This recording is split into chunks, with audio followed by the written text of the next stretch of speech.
Huge thanks to Future Friends and Fabraz for providing me with a review copy. A big portion of 3D platformers in the modern era are deeply rooted in nostalgia. Now, this isn't really necessarily a bad thing, It's just that I think when a genre's identity is rooted in the past, it's kind of hard to see a future. So, after the well-received 2D platformer Slime Song, Fabraz took a risk on a completely new 3D platformer called Demon Turf. And this wasn't a homage to anything, it was its own thing. Now, I don't know if this is why the game had such a lasting impression on me, but it ended up being one of my absolute favorite platformers, maybe ever. Like a breath of fresh air, with an extremely unique art style that I'd never seen before, and a very strong atmosphere, underscored by its fantastic soundtrack, and it was just something I'd never seen before. And that immediately put Fabraz on the radar for me. And after the game comes out, they say, hey, look at this, we're going to release 2 fantastic DLCs, both very different from the main game, with Neon Splash and Demon Turf Tower, both of which further establish their tendency to not stick with what's safe. So, the safe option after Demon Turf 1 would have been to release a Demon Turf 2, where it's just the same game, same art style, more levels, more mechanics, with no major changes. What they do instead is take a hard left turn and make something completely original in Demon Tides by adding a completely new dimension, literally and figuratively, to Beebs and the rest of the cast, throwing them in this massive, seamless open world. It's again, unlike anything I've ever seen before in a platformer. After a short linear tutorial where the game catches you up on its mechanics and whatever happened in the previous game, through, by the way, beautifully drawn 2D cutscenes, you're thrown out into the open seas. And this is the meat and potatoes of the game. Whereas in other platformers, you're usually dropped into a level either linearly or by selecting a level in a hub area, Demon Tides bucks the trends once again, where instead of selecting a level in a hub, you just swim to a level, because the levels are all the islands scattered across the ocean. So there's no level selection, you literally just swim to the island seamlessly.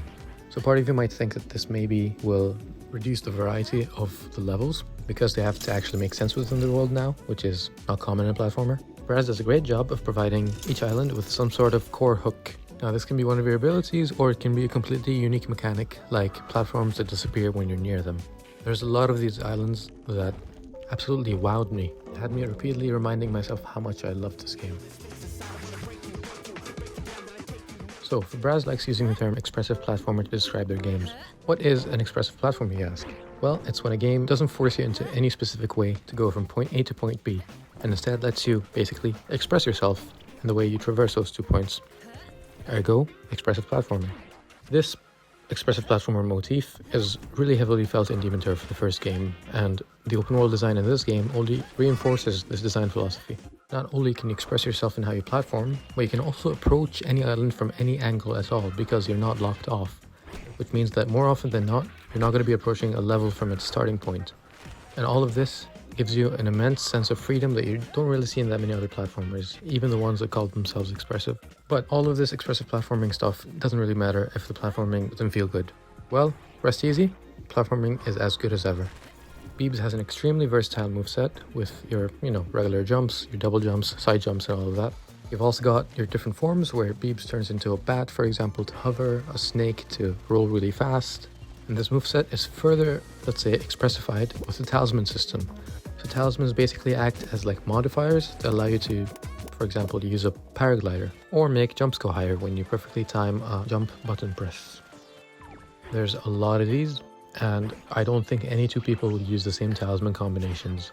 For example, the ones I use, I think perfectly represent how I platform in games. And again, that adds so much to the expression. So starting off, you have only 2 talisman slots available, but you can unlock more by beating the bosses of the game, allowing you to make use of up to 5 talismans at a single time by the end of the game. The game also provides you with 2 loadouts, meaning, for example, what I did was I had a loadout for swimming across the seas, where it made me go faster and had more of an emphasis on my snake form that I'd be using while traversing. And I had another loadout for platforming, which had more of a focus on actual jumping and, like using a paraglider and stuff like that. And I found that this worked really well for me, and I really appreciate this loadout system. Every form or state that you're in the game, for example, rail grinding, swinging on a pole, or even the stuff that I mentioned earlier with the snake form and the bat form, all of these can be charged using the game's new dash mechanic, which is a fairly fundamental mechanic of the game. Pressing the right trigger, or whatever the keyboard equivalent is, dashes you forward. Pressing the same button will do a different thing depending on what form you're in. For example, It does a ground pound when you're in a bat form, makes you swing higher when you're swinging on a pole, and does a lot of different things depending on, again, what state you're in. All of this adds just another layer to this already deeply layered cake. Now, if this sounds all very overwhelming, the good thing is the game does not throw them all at you at once. All of these are things that are laid out over time. You're not expected to use any of them, but if you can use them, then feel free to do so from the beginning. This does bring me to my next point though.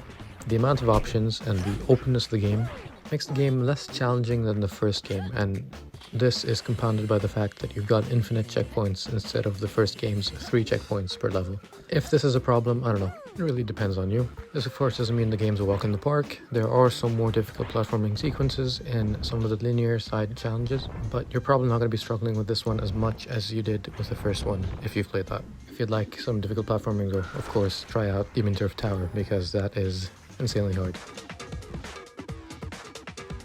One of the most common criticisms of Demon Turf was its combat, with people criticizing how it halted the game's momentum. Seems like Fabraz has taken those complaints to heart and has overhauled the combat system.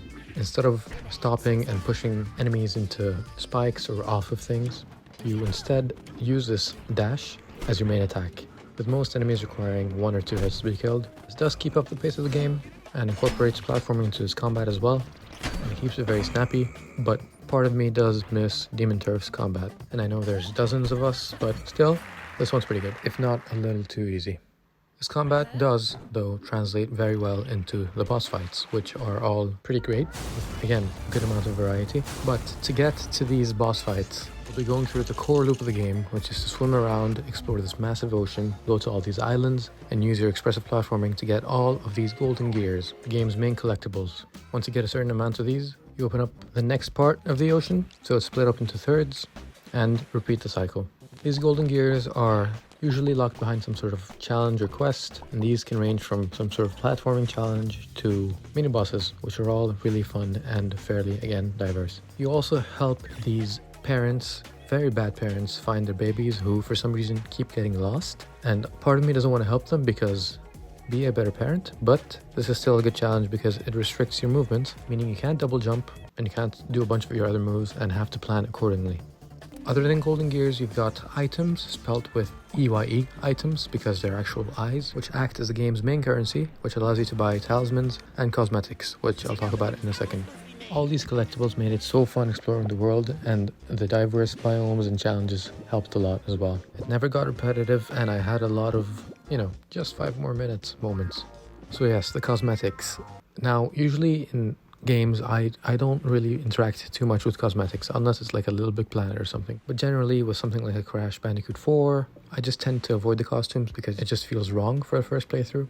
With Demon Tides though, I was experimenting with all sorts of outfits through the entire game, up to the end. And this will be evident in the clips that you're seeing, because I'm pretty much wearing something else in every other clip. These cosmetics are another collectible, and that's again another reason to explore these islands. Because the more you unlock, the more variations you unlock in the shop, which makes you want to collect items to purchase variations. It's a great loop. So one of my favorite parts of the first game was its characters and story and world and all of that. So Demon Tides does follow suit and has a heavy emphasis on all 3, but because of its open world nature, it feels a lot less dense in terms of story than the linear Demon Turf. Whereas the first game, you'd constantly be moving the story forward every few levels, there's a chance in Demon Tides that you'll go hours without even engaging with the main story. And I'm one of those people who weirdly cares about story in platformers. And I found myself a bit slightly disappointed by how little I was interacting with the main story at times. Though you could consider this self-inflicted because I did spend a lot of the time platforming because of how fun it was. So I'm not sure if that's a real criticism. The story itself, when you do interact with it, is pretty good. It does feel very different from Demon Turf. It's a grander and, let's say, more anime-like of a story than the first game's more small-scale story. Though, because of this grander story, the lack of voice acting is kind of more noticeable here than it was in the first game. Still, there's the occasional voice acting, which is, I think, enough to establish the characters' personalities, so, Just like in the first game, the world feels fully fleshed out here, with everything in the world feeling like it's there for a reason. And this includes the stuff that you jump around on and platform on, which I think is a huge plus, and something you don't see in a lot of games. Characters are all extremely endearing. down to the smallest, most random NPC you'll talk on some random island. I would always go out of my way to talk to the NPCs, even as I was approaching the final boss, and that I think is a good sign. Though I'll admit, there were times where I was expecting the NPC to react to something I did, and they just repeat the same line of dialogue, so a bit more variety would have been nice. There's a lot of great moments in the story, main story and outside the main story, but there's even more fantastic moments in gameplay. And a huge reason is the game's absolutely fantastic soundtrack. While I do usually notice and appreciate a good soundtrack, it's not often that I'll force myself to take longer with a boss fight or spend more time exploring an island just because of how much I'm enjoying the soundtrack.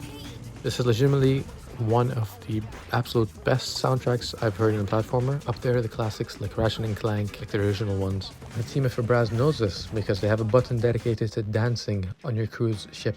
So huge props to Too Mellow and Fat Bard on the soundtrack, and it's something that I'll definitely be listening to even after I'm done with the game. One last thing I'd like to highlight is how the game makes use of the World Wide Web. And there's two main things it does. And one of them is giving you the ability to race other people's ghosts. So for example, if I platform through an entire island and get all the main collectibles, I'll be timed and I'll be able to compete with other people's times. The other social thing that they do, which I find really cool, is you are able to place graffiti in most areas of the game, and other people can see that and give it a like. This sounds like not a lot, but it was really fun just running into other people's graffiti, and for example, other people warning you not to open a chest or reminding you to place a checkpoint, and it's all really fun and adds this sense of community, which I really appreciated. So overall, I had a fantastic time in the game. You know, I've got some qualms here and there, but when you consider the risk and the scope of the game, it's insane that a team of 6 core members was able to deliver a game of this scope and quality within 4 years. That's actually insane. Yes, there's some jank here and there, but it's never game breaking and it's all easily patchable once the game is out. If you were to ask me to choose between the first game or this one, I'm not sure I'd be able to give you an answer. It's like choosing between the 2 best flavors of ice cream. You know, you can't go wrong. And that's the best thing about all of this is Fabraz's big gamble to try something new in the series now means that there's 2 fairly different but both delicious flavors of 3D platforming. If you like a more linear type of game, you've got Demon Turf. If you want to sail the seas on a massive open world, you've got Demon Tides. In whichever flavor you choose, you cannot go wrong.